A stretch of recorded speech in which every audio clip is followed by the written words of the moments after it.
Hi there, this is Shauna from the Foil Fox, and I have the pleasure of introducing Playful Patterns, a brand new stamp and die set by Paper Tray Ink and Ink to Paper collection. And let's take a look at it. It comes in these awesome hold and fold pouches that are great for storage, and it has two different panels of different stamps. It has a wonderful sun that says hello sunshine, and it has rainbows and also some sentiments. And of course it has a matching die set. And along with the matching die set, I'm going to also be using rainbow die. I know it has rainbows in the stamp set, but this one cuts it out a little bit differently. So I'm going to be using this one. It's a little bit larger, and that's the reason why. And then I'm going to be using Aztec. This cuts out panels, and it has a really cool embossed and pierced edge to it. And so let's get started. I'm going to start out with a piece of weather vane, and I'm going to kind of get an idea. I'm going to use that big Aztec, get an idea how much of it is going to be cut out, because I'm going to create our own background. And I'm doing that by using the cloud stamps and fresh snow. These are Paper Tray ink cubes, and stamping them onto this piece of weather vane. Now you probably know that Paper Tray color matches all of their paper to their inks. So that works out really great when you're doing projects. So they have a color of paper for every color of ink. By the way, you can get this ink by going to papertrayink.com or inktopaper.com or foilfox.com. The name of it is Fresh Snow, and it has great coverage. So I'm almost done with this background, and I do push down pretty hard, and you can see these clouds have this really cute pattern in them, so it makes them kind of interesting and fun. I'm just filling in here and there, and then once I get finished with this, I'm going to take that die again, and I'm going to cut that panel out.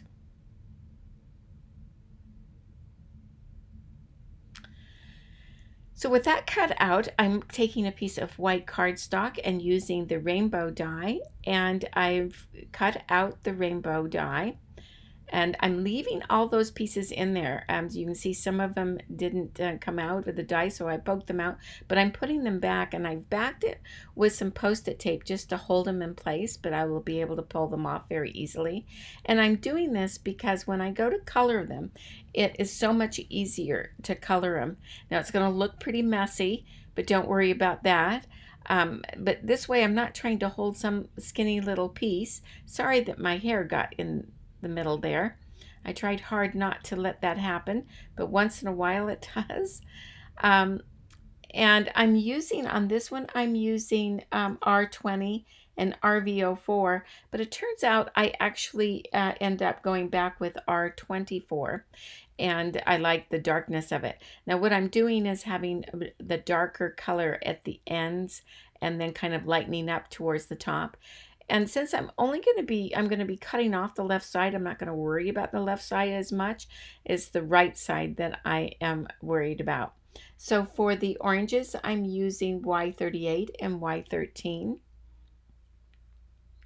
And I'm just coloring these. Now, of course, you could have taken 6 different colors of paper and cut this out 6 times, or actually cut out each one of them with those papers, because you can cut them apart. I just didn't.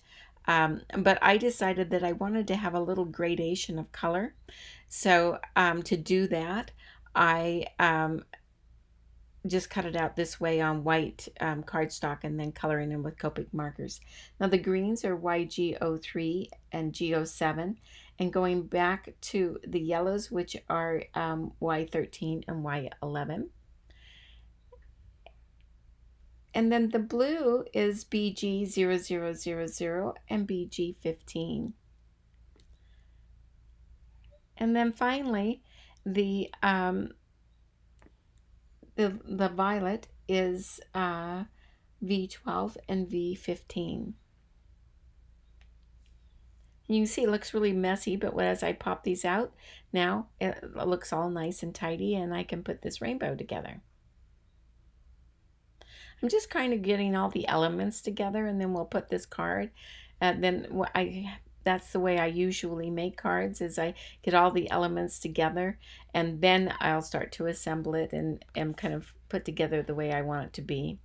Now I have another card panel here that's on white cardstock, and I'm just stamping these stars, the stamp that is included in the stamp set. And I'm using Sweet Blush, Lemon Tart, and Aqua Mist, and just stamping them randomly. Only need to do the edges because it's going to be covered up in the center. And now I'm taking a piece of vellum. This is a heavier vellum. It's about 40 pounds. And I'm first treated it with anti-static powder and then stamped it with Versamark ink, the word sweet, and then using white embossing powder. Before I heat emboss that, I'm going to take a piece of Aqua Mist, and I'm stamping up the big cloud with Versamark ink. And I'm going to also sprinkle on some white embossing powder onto this. And then I'll heat emboss each one of them. I just love how it melts and it all starts to show up and get more opaque. Now with that done, I'm going to also stamp a few other things. I'm going to stamp a few clouds using Aqua Mist. And I don't know how many clouds I'm going to use at this point. So I'm just going to stamp a few of them. And then I'm stamping the word baby. This has got to be the cutest word, baby. Just love it. And I am stamping it with Berry Sorbet.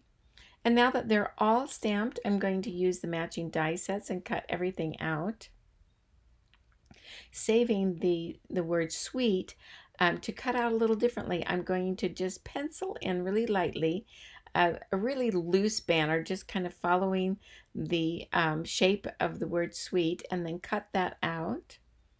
And now I'm going to kind of partially assemble this. I'm taking a piece of foam and mounting it on the back. Now it's small enough that it doesn't go to the edges, so it doesn't block those really nice piercings that are in that edge.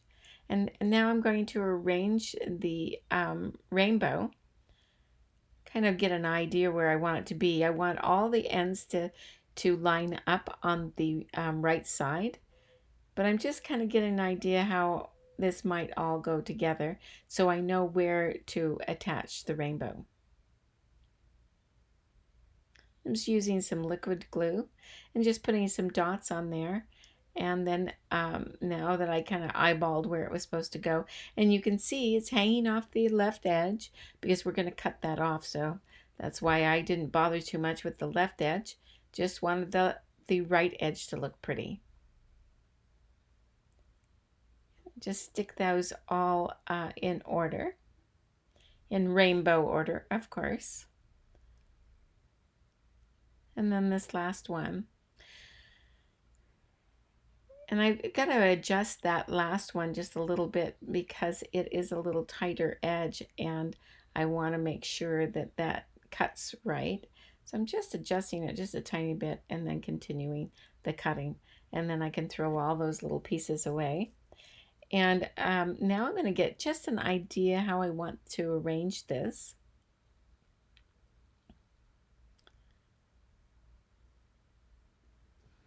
And I've got some foam tape on the back of the clouds and the word baby.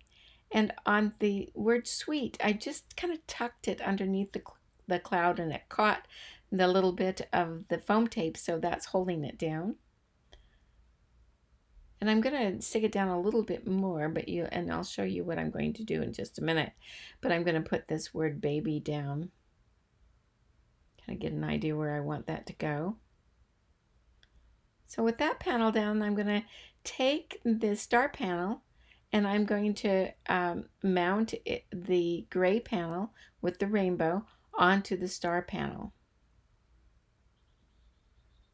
And because it has that foam backing, it's going to pop up a little bit. And now I'm going to take I took a piece of white cardstock, and I took these pierced rectangles and I cut them out. And it doesn't actually cut it out, it just pierces them. Now I normally would take those apart, all of those frames, but I didn't because it's not going to show.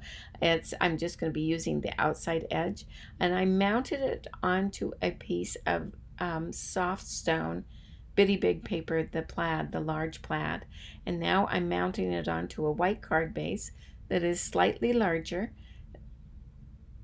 You can see now, you can see the gray plaid with the white card base, and then the that pierced rectangles, and then now we'll take the stars and the gray front and attach that on top. So now we've kind of built everything together here, but I'm gonna do a few more things, and I'm taking a glue dot. And I really like these glue dots for this reason, but there's lots of other reasons to use them. But I kind of roll it in my fingers like making a Tootsie roll, and it's very sticky. And I only want just the tiniest bit because I want to put it behind the word sweet where the embossing is, so it doesn't show onto the vellum. When you put it right behind the word, because that part is opaque, then it doesn't show. And you can see I'm just cutting little tiny bits. I mean, these are tiny bits, but it's very sticky and it holds it very nicely. Now here it is all complete. Now you can see I added just a couple of white enamel dots, and I'm really happy with the way it turned out. It's kind of a modern baby card that I think any new mom would love to have. Now, I hope you enjoyed this project, and if you did, please give us a thumbs up. And if you haven't already, please subscribe. And then you can always pop over to blog.inkedpaper.com and check out all the inspiration there, plus more information and close-ups for this project. Thanks for joining us, and we'll see you next time.